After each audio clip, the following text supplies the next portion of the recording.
a minute. And let's begin. Let's write this jury charge.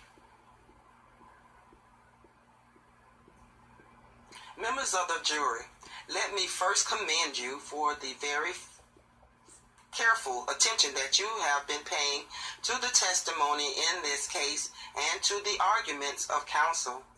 It is a rather unusual case.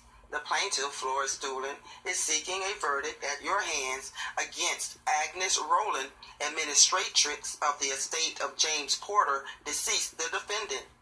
It is the contention of the plaintiff that she, a stranger not related to James Porter, rendered valuable services to Mr. Porter beginning in 1945 and up to March 19, 1956, when Mr. Porter died, that there was no payment in cash made by Mr. Porter to Mrs. Doolin during that entire period, about 11 years, that she did receive her board and lodging, but that she was promised by Mr. Porter that he would compensate her for her services by providing in his will for her.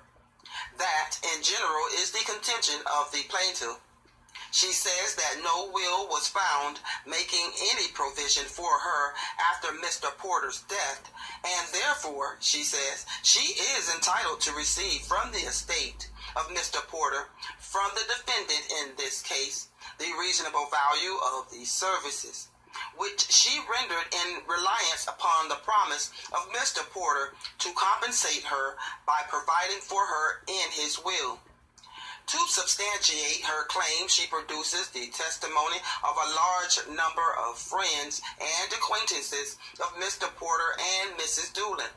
It isn't necessary to review in detail all of the evidence submitted by these various witnesses, but it is sufficient to summarize that testimony with regard to the services rendered by Mrs. Doolin in the following brief sentences.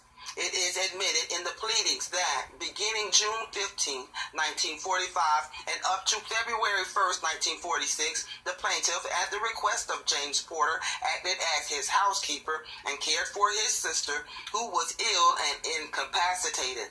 It is also admitted in the proceedings that $35 per week was the fair, reasonable value of the services rendered during that rather short period. Mrs. Doolin, according to the testimony, continued to act as the housekeeper in the various homes to which Mr. Porter moved to from time to time.